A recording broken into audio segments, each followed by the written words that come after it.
Hello students, welcome to the Sapna's Homeschooling YouTube channel, and today we are going to learn 2.3 Teeny Tiny Warm Up and Workshop.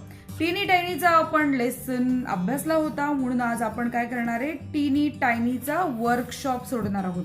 तर हा lesson तर आपला अभ्यासून झालाय. नसेल बघितला तर या वर्कशॉपच्या व्हिडिओच्या डिस्क्रिप्शन बॉक्समध्ये याची लिंक तुम्हाला मिळेल.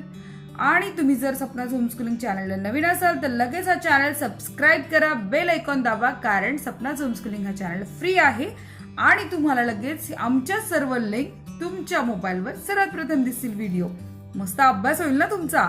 आणि मी आहे सपना टीचर, मी आहे पुणे डिस्ट्रिक्ट मधनं. तुम्ही कोणकोणत्या डिस्ट्रिक्ट मधनं भागात माझे व्हिडिओ बघता मला नक्की सांगा. Okay, so let's start to learn warming up. कारण आपण आधी धडा बघितलाय, तर हा धडा कसा आहे, मस्त ट्रॅडिशनल इंग्लिश स्टोरी आहे आणि याच्यामध्ये खूप हॉरर आहे, भीतीदायक पण मज्जा येते आणि खूप मजेशीर आहे ही कथा. तर वॉर्मिंग अप, आता टीनी टायनी म्हणजे काय, व्हेरी स्मॉल, खूप छोटं एकदम छोटं. वॉर्मिंग अपचं पहिलं बघूयात. You know that adjectives are based to describe nouns. तुम्हाला माहितीच आहे की ऍडजेक्टिव्ह काय करतं, नाउनला डिस्क्राईब करतं. काय भारी पिक्चर आहे, भारी या पिक्चर बद्दल आहे, काय मस्त बॅटिंग केली आहे, मस्त बॅटिंग बद्दल आहे. मला ना ह्याचं ना थ्रो काय अफलातून केलाय. सो हे जे सगळं असतं ना, तो अफलातून थ्रो केला, हे थ्रो साठी. सो नाऊन काय करतं हे बघा, ऍडजेक्टिव्ह नाऊनला डिस्क्राईब करतं. They describe many aspect of noun. आणि नाऊनला नुसतं डिस्क्राईब करत नाही, तर त्याच्या अनेक पैलूंना डिस्क्राईब करतं. Find more example that will fit in each of the box below. आता या वॉर्मिंग अप वरून आपल्याला एक आणखीन गोष्ट लक्षात येते की ऍडजेक्टिव्ह कशाबद्दल असतं. बघा, ऍडजेक्टिव्ह साईज बद्दल असतं, म्हणजे आकाराबद्दल ऍडजेक्टिव्ह असतं, एज बद्दल ऍडजेक्टिव्ह असतं, शेप बद्दल ऍडजेक्टिव्ह असतं, कलर बद्दल ऍडजेक्टिव्ह असतं, ओरिजिन बद्दल ऍडजेक्टिव्ह असतं, क्वालिटी, मटेरियल, यूज. आता साईज म्हणजे आकार, एज म्हणजे वय, शेप म्हणजे विविध प्रकारचे आकार असतात ना त्याला, कलर म्हणजे रंग, ओरिजिन म्हणजे मूळ, क्वालिटी म्हणजे गुणवत्ता, मटेरियल म्हणजे साहित्य, यूज म्हणजे वापर. इथे प्रत्येक ठिकाणी त्यांनी एक एक्झाम्पल दिले, त्यानुसार आपणही दुसरं एक्झाम्पल द्यायचं आहे. पुस्तकात दिलेलं एक्झाम्पल ब्लॅक कलर मध्ये लिहिले आणि आपण दिलेलं एक्झाम्पल हे इथे ब्लू आहे. साईज, अ स्मॉल स्टोन असं बुक मध्ये दिलंय. अ स्मॉल बर्ड, स्टोन काय बर्ड काय, साईज आपण सांगितली बर्डची. एज, अ यंग मॅन, तरुण माणूस, आणि यंग गर्ल, मग हे पण चालणार आहे. शेप, अ स्क्वेअर बॉक्स म्हणजे चौकोनी बॉक्स आहे, तर मग अ स्क्वेअर प्लॉट पण चालणार आहे, की जमिनीचे प्लॉट असतात, आपण म्हणतो ना स्क्वेअर मध्ये सगळ्या बाजू सारखे, तर स्क्वेअर प्लॉट पण चालणार आहे, जो शेप दाखवते. कलर, अ पिंक ड्रेस, तर पिंक ड्रेस तसं अ पिंक रोज पण चालणार आहे, रेड अँट पण चालणार आहे, ब्लू बस पण चालणार आहे. सो कलर आपण वस्तूसाठी करतो तेव्हा असं आहे. ओरिजिन, आता चायनीज राईस, राईस आहे पण कुठला आहे, चायनीज राईस आहे, मग चायनीज नूडल्स पण चालणार आहे. किंवा मग आपण म्हणू की आपल्याकडे इंडियन राईस कुठले असतील, जे ओरिजिन असेल ते सांगायचे. सो इंडियन बासमती राईस हे पण चालणार आहे. क्वालिटी, क्वालिटी म्हणजे गुणवत्ता. जर काइंड आणि वाईज हे दोन शब्द डिफाईन करतात क्वालिटीला, जसं की काइंड लेडी आणि वाईज मॅन. वाईज लेडी पण चालणार आहे, काइंड मॅन पण चालणार आहे. काइंड म्हणजे प्रेमळ, दयाळू, आणि वाईज म्हणजे शहाणा. अ वाईज किंग पण चालणार आहे. सो मटेरियल, आता बघा काय मटेरियल, अ प्लास्टिक टॉय, अ प्लास्टिक बॉटल चालेल. यूज, अ स्विमिंग टँक, अ स्विमिंग पूल. सो अशा प्रकारे आपण हे सगळं वॉर्मिंग अपचं ऍडजेक्टिव्ह केलेले आहे, जे नाउनला डिफाईन करतात, डिस्क्राईब करतात. सेकंड क्वेश्चन आहे, see what other single adjective और pair of adjective you can use in place of teeny tiny in the story that follows. खूप महत्वाचं आहे, म्हणजे टीनी टायनी म्हणजे व्हेरी स्मॉल आहे, तर इथे आपण पेअर ऑफ ऍडजेक्टिव्ह आहे. टीनी म्हणजे पण स्मॉल, टायनी म्हणजे पण स्मॉल, म्हणून पेअर ऑफ ऍडजेक्टिव्ह म्हटलंय. तर तसं तुम्ही या जागांवर प्लेस करण्यासाठी काही वेगळे ऍडजेक्टिव्ह शोधू शकता का. Do you have make any other changes in the story. If you change the adjective, listen, read carefully and decide. मग तुम्ही शांतपणे स्टोरी ऐका, वाचा आणि मग ठरवा की इथे वेगळे कोणते ऍडजेक्टिव्ह येतील. स्टोरी वाचल्यानंतर फिट होऊ शकणारे ऍडजेक्टिव्ह बघा. इन्सिविन्सी, नंतर स्मॉल, इन्सिविन्सी म्हणजे पण छोटा, स्मॉल म्हणजे छोटा, लिटिल म्हणजे छोटा, मिनी म्हणजे छोटा, टिन्सी विन्सी म्हणजे पण छोट्यासाठीचे, इट्सी बिट्सी म्हणजे पण छोटा, इटली बिटली इट्टी बिट्टी म्हणजे पण छोटाच आहे आणि विनी म्हणजे पण छोटाच आहे. सो आपण ह्या सगळ्यांसाठी वापरू शकतो टीनी आणि टायनीसाठी. हे सगळे पेअर ऑफ ॲडजेक्टिव्ह आहे, काही सिंगल ॲडजेक्टिव्ह आहेत. आता इंग्लिश वर्कशॉप सॉल्व्ह करायला सुरुवात करूया. Page number 47. First question is describe the teeny tiny womens house using details from the story and your imagination. ज्यांनी कोणी हा स्टोरीचा व्हिडिओ बघितला नसेल त्यांनी डिस्क्रिप्शन मध्ये जाऊन लिंक बघा, तो व्हिडिओ नक्की बघा. सुपर व्हिडिओ, मस्त व्हिडिओ आहे. तुम्हाला ती स्टोरी कळेल, मजा येईल ती ऐकायला. आणि त्याचं आता आपण वुमेनचं हाऊस कसं आहे, घर कसं आहे, आपण ते डिस्क्राईब करूया. In this story, for a teeny tiny woman, there is a teeny tiny house and there was a teeny tiny stairs and there was bedroom. In that bedroom there was cupboard. अशा प्रकारे तिच्या घराचं वर्णन आहे. Read the following sentences and fill in the blanks. Those who have read the story carefully, those who have listened the story carefully, they must have known these answers and they can solve these answers easily. ज्यांनी कोणी ही story नीट ऐकली आहे, ज्यांनी कोणी story नीट वाचली, त्यांच्यासाठी उत्तर लिहिणं खूप सोपं आहे. पण नसेल समजत, आता हे शांतपणे लक्ष देऊन ऐका. The teeny tiny woman lived in a teeny tiny house in a teeny tiny village. So underline केलं आहे, ती सगळी उत्तर आहेत. The teeny tiny woman went out to take a teeny tiny walk. The teeny tiny woman went into a teeny tiny churchyard. The underline केलं ते सगळी उत्तर आहे, तुम्ही लिहून घ्या. The teeny tiny woman found a teeny tiny bone. Underline बघा, bone answer आहे. On a teeny tiny grave. So answer is grave. The teeny tiny woman put the teeny tiny bone. Answer is bone. Into her teeny tiny pocket. So answer is pocket. The teeny tiny woman went home and put the teeny tiny bone. So bone is answer. Into a teeny tiny cupboard. तिने कपाटात ठेवलं ना हाड आणून. And the teeny tiny woman was awakened by. ती जागी झाली कशानं? A teeny tiny voice. So answer is voice from the teeny tiny cupboard. कारण तिने कपाटात हाडूक ठेवलं होतं, so cupboard मधनं आवाज आला. The teeny tiny woman was frightened. The teeny tiny woman is frightened. Frightened is answer. The teeny tiny woman said in her loudest teeny tiny voice. The loudest is answer. Now the third question is, the word teeny tiny is compound word. That is a word made of two words. Words like teeny tiny are mostly used in informal language. म्हणजे teeny tiny word आहे ना, की हा काय proper English language मध्ये use नाही होते, तो इनफॉर्मल लँग्वेज मध्ये यूज होतो. इनफॉर्मल म्हणजे अनौपचारिक. अरे यार काय चाललंय, काय भंकस आहे, काय असं आपण काहीतरी टाइमपास बोलत असतो ना एकमेकांना, ए चिंटू, ए बबड्या, असं काही बोलतो ना, ते सगळे आपल्या इनफॉर्मल भाषेमध्ये आहे. चिल्ड्रन्स स्टोरीज अँड सॉंग्स म्हणजे लहान मुलांच्या गोष्टी, सॉंग्स गाणी, फोक म्हणजे फोक टेल्स म्हणजे लोककथा etcetera. Right other words like teeny tiny. आता टीनी टायनी सारखे इतर शब्द आपल्याला लिहायचे, आपण ते शब्द बघूयात. Incy wincy, flip flop, chit chat, ding dong, tick tock, hickory dickory, criss cross, bow, front. Fourth question is, use the list of adjectives you have made in the activity on page number 44. आपण जे adjective काढले होते ना, incy wincy, small, little, mini, ते adjective आता आपल्याला वापरायचे.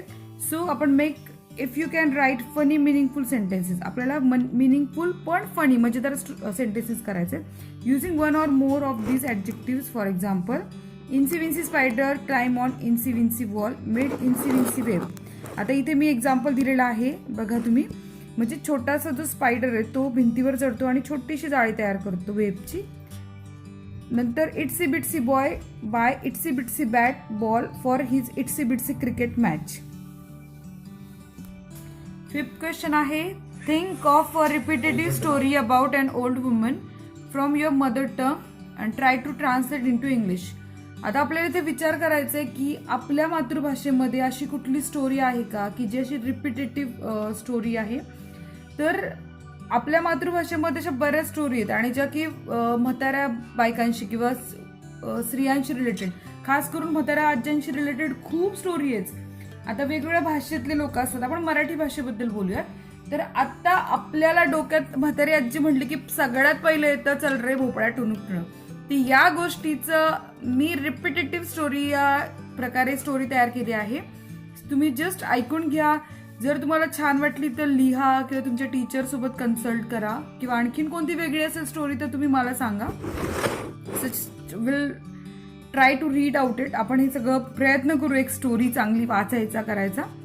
आणि ही तयार केलेली स्टोरी आहे. अशा अनेक स्टोरी तुम्हाला माहिती असते ज्या म्हाताऱ्या आजींशी निगडीत असतील.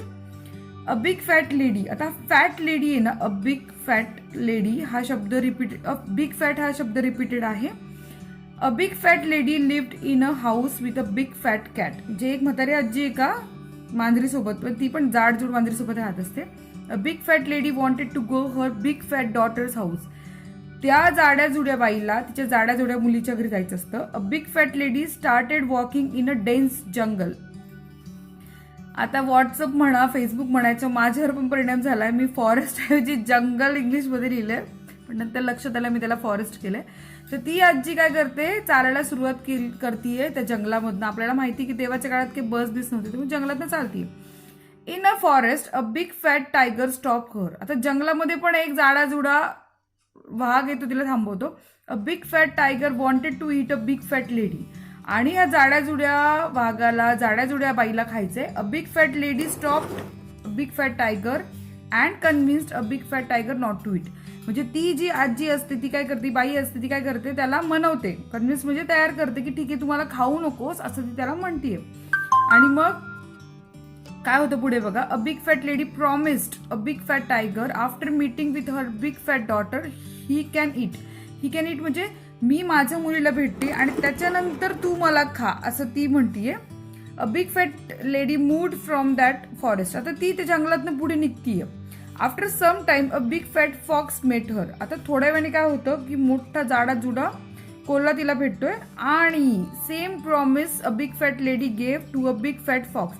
आता हे सेम प्रॉमिस म्हणजे काय की जसं वाघाला तिने प्रॉमिस केलं की माझ्या मुलीला भेटून आल्या भेटते, तसंच ती त्याला पण प्रॉमिस करते की मुलीला भेटते मग तू मला खा. Finally a big fat lady reach to a big fat daughter's house. शेवटी एकदाची ती जी जाडी जुडी बाई आहे ती तिच्या मुलीच्या घरी, जाड्या जुड्या मुलीच्या घरी पोहोचते. After some days a big fat lady wanted to go her house. आता काही दिवस होतात आणि तिला तिच्या घरी जायचं असतं. अ बिग फॅट डॉटर आज वाय यू लिव्ड सो सून. तू लगेच का निघालीयस असं ती जाडी जुडी मुलगी जाड्या जुड्या बाईला विचारते. Then a big fat lady told her whole story. आता काय होतं मग तेव्हा ही जाडी जुडी बाई आहे ती सगळी स्टोरी तिच्या मुलीला सांगते. A big fat daughter gave an idea to a big fat lady. मग तिची मुलगी तिला एक आयडिया देते. काय देते idea. A big fat daughter gave a big fat pumpkin.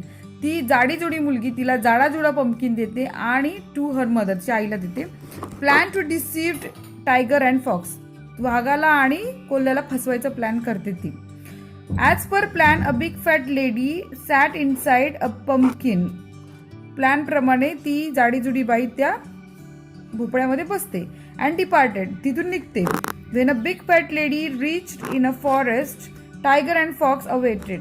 जेव्हा ती बाई जंगलामध्ये जाते तेव्हा ते जे फॉक्स अँड टायगर वाट बघत असतात. They recognise something was in that pumpkin. ते ओळखतात काहीतरी या भोपळ्यामध्ये आहे. But clever a big fat lady made fool a big fat tiger and big fat fox. पण ती जी हुशार बाई असते ती काय करते, जाडी जुडी बाई, ती जाड्या जुड्या वाघाला जाड्या जुड्या कोल्ह्याला मूर्ख बनवते.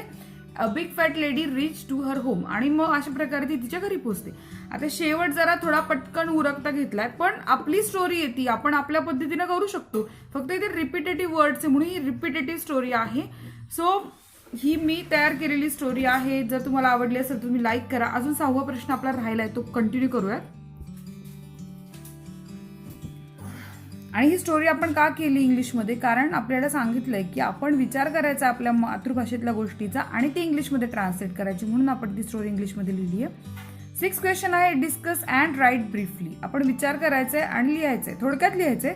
What you should do when you find something in the street. तुम्ही काय कराल जेव्हा तुम्हाला काहीतरी सापडेल रस्त्यामध्ये. इथे प्रत्येकाचा आन्सर वेगळा असू शकतं. We will not touch something if we found. काही सापडल्या रस्त्यात आम्ही हात नाही लावणार. इट कुड बी डेंजरस, कारण ते काहीतरी त्रासदायक असू शकतं, भयानक असू शकतं. What could have happen when the old woman said take it. काय झालं असेल जेव्हा ती बाई म्हटली असेल take it.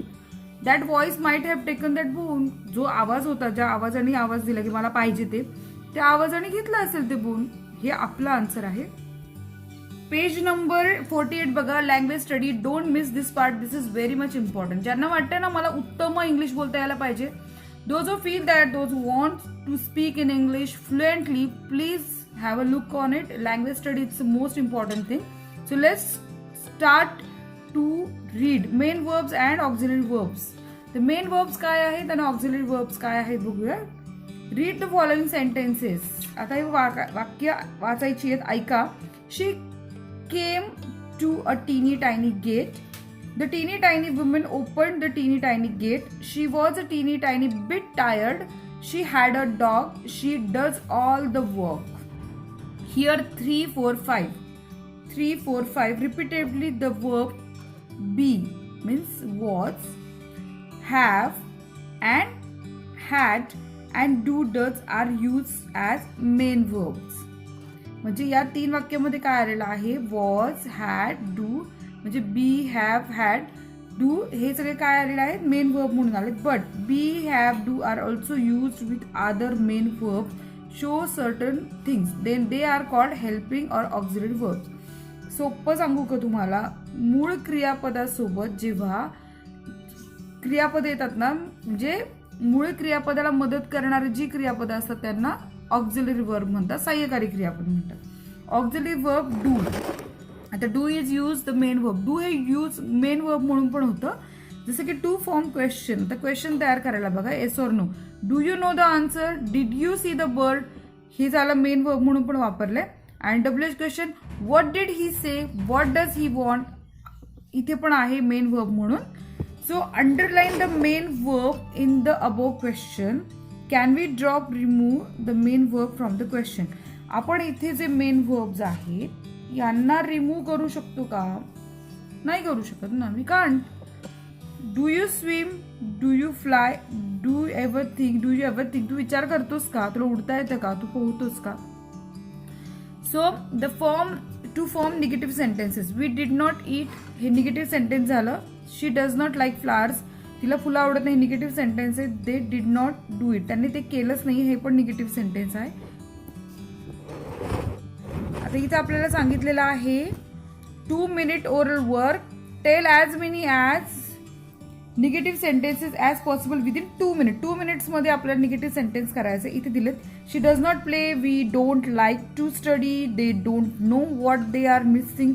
Don't be so negative. असे आपण आता वाक्य तयार करायचे पटकन 2 मिनिटात. She does not dance. She does not sing. It is not harmful. They are not creative. He is not smart boy. अशा प्रकारची खूप वाक्य तुम्ही करू शकता. सो हा वर्कशॉप आपण पूर्ण केलेला आहे. टीनी टायनी इंग्लिश वर्कशॉप पूर्ण झालाय. जर तुम्हाला व्हिडिओ आवडला असेल तर लाईक करा, शेअर करा, कमेंट करा आणि सपनाज होमस्कूलिंग चॅनलला नवीन असाल तर लगेच सबस्क्राईब करा. भेटूयात नेक्स्ट व्हिडिओमध्ये. तोपर्यंत बाय बाय.